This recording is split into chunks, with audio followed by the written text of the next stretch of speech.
let's not beat around the bush. Nintendo Switch 2 is set on a course to disaster and failure. But what do I mean by that?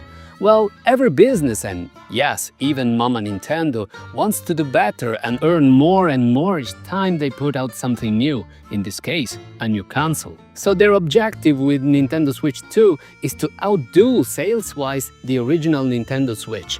Anything less than that is considered a failure. That's basic business. But the way things are now, I, a longtime Nintendo fan, guarantee that they will absolutely fail to do so. But mind you, I don't wish for it to fail. Again, I'm a longtime Nintendo fan. So, elation and jubilation gamers from all around the world. I am Lucian, the World Gamer, here with 5 reasons as to why I'm sure Switch 2 will fail. Oh, and disclaimer, I will not mention the price thing here. I feel there is enough on the plate already without the need to mention that, as we will soon see. After all, if you can't afford it, you can still buy a Switch 1, right, Bowser? You want it? It's yours, my friend, as long as you have enough rubies. So stick around until the end, because it will give you the most complete overview of just how much Nintendo is messing up over and over. And we are the ones getting screwed over. That ought to do it.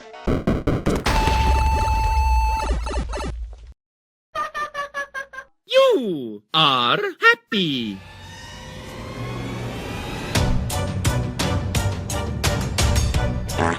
Number 1. Lack of identity and originality. All previous Nintendo consoles had a very distinctive identity. The Wii with its motion controls, the Wii U with its big gamepad with integrated screen, the DS with its dual screens and touch controls, the 3DS with its 3D effect. Every one of them aimed at surprising the player. Not everyone was a winner, but they tried to innovate, to revolutionize gaming. It was the so-called Nintendo difference, something that only they have. I believe it. Even the Switch 1 itself was a very surprising addition with its hybrid format, which allowed the console to be both portable and hooked to a TV for big screen gaming. Maybe there's a switch in one of the rooms. And the Switch 2? What's its identity? It's more of the same at its core. The name itself makes it perfectly clear. Where is the originality? Where is the Nintendo difference here? I dare you to find if you can't. Even the design itself reminds me of all of these new Android-based handhelds, like the dozens we've seen. And nothing against them, but Nintendo just got us used to its own original design. The original Switch had that choice of color that was so distinctive, and the Switch 2? Just more black. Couldn't be more unoriginal if they tried. Really, even the name is taken straight from Sony's philosophy in naming their consoles from 25 years ago, when they named the second PlayStation the PlayStation 2. So, Nintendo Switch 2 it is. Wow, how original! Bravo! Bravo! We went from Sony copying Nintendo over and over to Nintendo copying Sony. How sad is this? Just by looking at the Switch 2, this right here is playing it too safe.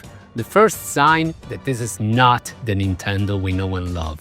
Looks are deceiving. And who would have guessed legendary Shuhei Yoshida, evidently a viewer of this channel, the super best.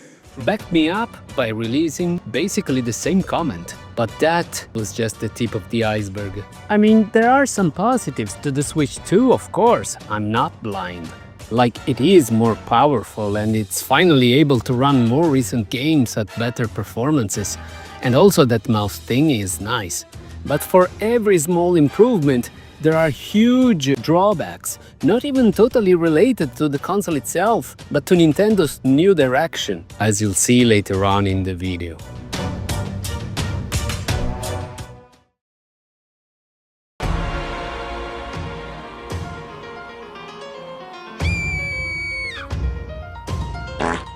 Number 2. Anti-consumer approach. Still, if you have a decent console, you can still win your player base once again. That is, if you treat them well, at least. And that is not what's happening. Nintendo is mistreating us one time after the other.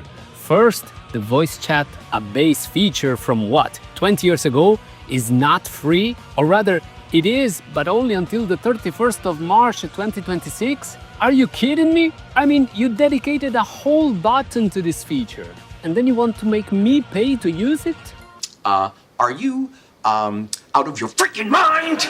Oh, wait, I see what you're doing. You make it free at first and get people used to have it, only for then take it away and force them to buy it. This right here, it's such a cheap shot. Not only you are late to the party with finally integrating this function, but you make us pay for it. Great, just great. And what if you want that awesome GameCube controller? Isn't it beautiful? Golly. Well, tough luck if you're not subscribed to the Switch Online. I mean, what? It's not like they are giving it away for free. No, you still have to buy it, but you can buy it only if you already paid for their own subscription service. Why not making it available for everyone instead of locking it behind another paywall? Can you get any greedier? Turns out, yes, they can. The Welcome Tour, the software that should illustrate what your console is capable of, that should be pre-installed in said console, it's the least they could do, is yet again not free. You need to purchase something called Welcome Tour. Welcome. How can you screw that up? Nintendo does not give away software for free. Why would you even call it a Welcome Tour if then it needs to be purchased? You know what this says to me as a potential customer? It says, you are not welcome. Unless you can give us the $10 this will probably go for. Nintendo is being elitist. Only people with money are welcome here. Heck, when even Nintendo-oriented channels say that this should have definitely been a packed-in title, then you know you messed up big time. This is not the Nintendo I know. Is it worth it staining your public image with such a cheap shot? Heck, Sony pulled off something more Nintendo than Nintendo themselves with the free built-in game Astro's Playroom that perfectly showcased the potential of the PlayStation 5. And again, it was free. Nintendo does not give away software for free. And by the way, to me it's clear that the Welcome Tour is, let's say, inspired by the way Astro's Playroom showed the console itself in playful terms. Again, from Sony copying Nintendo over and over to Nintendo copying Sony. Also, the Zelda Breath of the Wild re-release on Switch 2 does not include the DLC. We're talking about an almost 10-year-old game. Come back when you're a little, richer. And can somebody explain me why there is no OLED version from the start? We are in the awkward situation for which there is a previous console that has a better screen than the newer one? Why? Well, I tell you why. Because they will release a new OLED Switch 2 later down the road. Why not releasing it now, you say? Why, that's easy. To prey on the customer's desire to get the new console now and then buy again the new version later. They don't really care that much if you sell your old version of Switch 2. You've already given Nintendo your money. Now give it to them again with the Switch 2 OLED. I'm sure that's how it will go. They should have given the option from day one instead. Make it slightly more expensive as it should be, I get it. But give the option now instead of making us buy the console twice. Not cool, Nintendo. Not cool.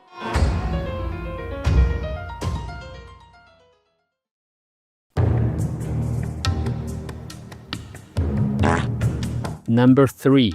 Lack of clarity. Something is seriously wrong inside Nintendo right now, I can tell you. Things are definitely changing there and not for the best.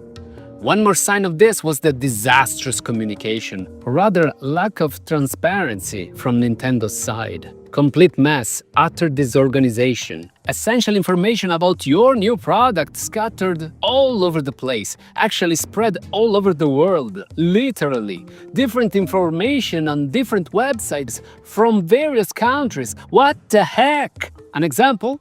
Nintendo said that games will be available in both digital and physical format. But then, after some users were not convinced and went to the customer service in the UK, they confirmed that the physical versions of the enhanced games for the Switch 2 are just the Switch 1 versions on cartridge with the download code for the upgrade. Except that Nintendo only much later confirmed that no, It was a joke all along. Carts will actually include both the base game and the upgrade with no code in the box. Why would you go the extra mile to create confusion? Why? What's going on in there? Why are they themselves so confused and unorganized? It's been one of those days. But guess what? That's not all, because Nintendo, in its infinite wisdom, made game keycards a thing. Instead of the cartridges having the actual game, some titles will instead rely on these keycards that function as keys to trigger the download of a digital version of the game you bought, but will also require the game keycard to be inserted at all times for the game to work. Why is this even a thing? They're not rewritable or anything. And what games will be plagued by this curse? We know that titles like Street Fighter 6 will have it, but what else? How it's decided? And again, why? It's the stupidest idea ever. You're still going to print the cards. It will still hurt the environment all the same. What's the gaining here? It's just the digital version with some extra steps. Well, at least it's not tied to the account, so it's still resaleable. Good. That's also a big slap to preservation, because if they decide to pull the plug on a game that you can only download, even if you purchase the physical version, that's gone. Even and especially for marketing reasons, like Nintendo already did in the past. Like, imagine if this was done to Super Mario 3D All-Stars. Imagine if that game's physical edition was with a keycard. They stopped selling it digitally after 3 or so months, but you could still find some hard copies in the wild. Now that wouldn't be the case anymore if the physical edition was printed on this BS keycard, even if you found it used. See what I mean? What will stop them from wiping out anything they want from our hands even after we purchased it? It's a step in the wrong direction. Haha, here's the problem. It's a waste of resources, of the environment, and quite frankly, of the consumer's patience at this point. Needless complications, not well explained, and that provide no real advantages to the final consumer, and therefore have no reasons to be.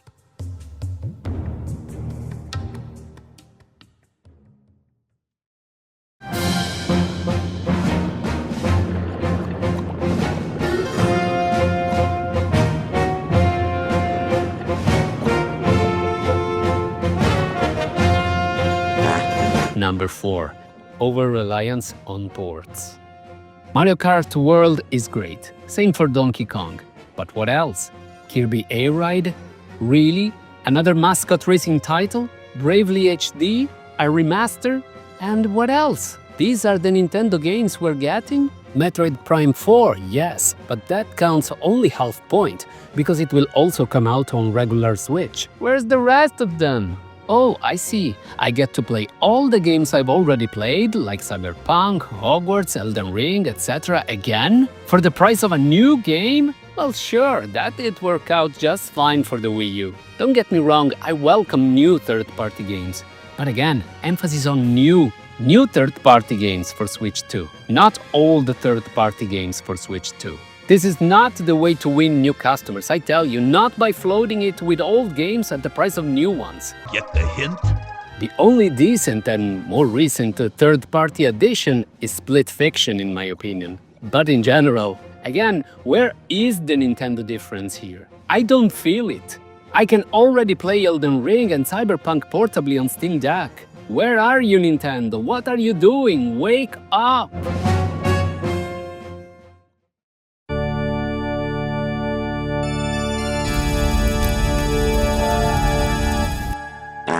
Number 5. Cycles of overconfidence.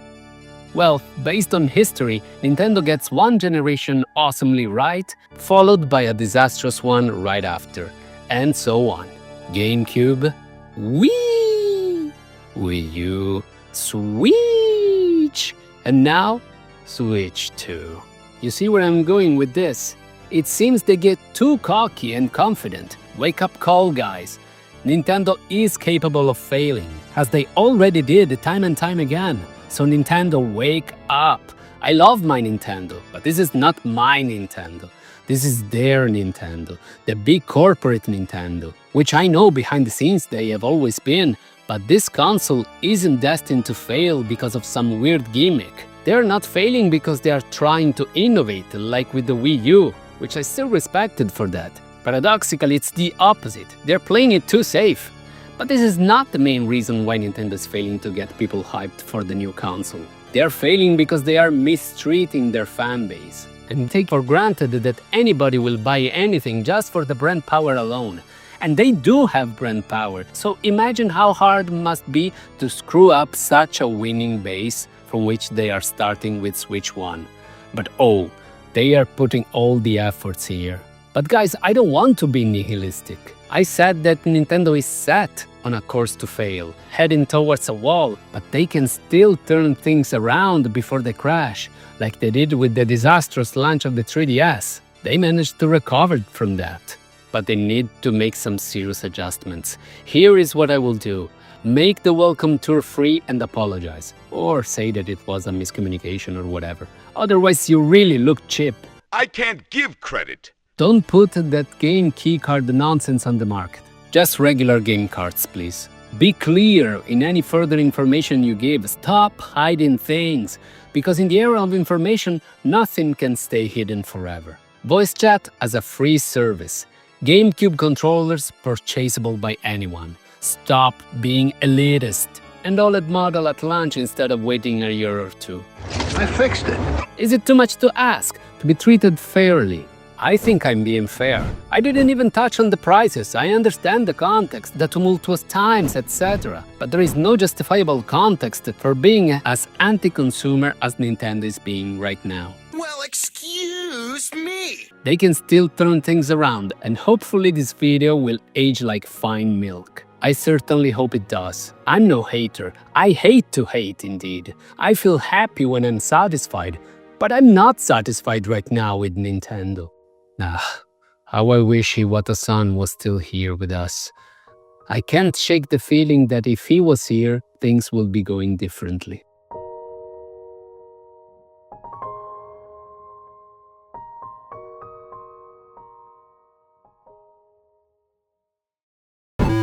But this is just one guy's opinion on the internet, so now I want to know yours, down in the comments. What did you think of the Switch 2's presentation? Did you get hyped? Will you buy the console day one? Personally, I don't think I will. And from the look of things, I will probably wait for the inevitable OLED version. But please do share your thoughts in the comment section down below.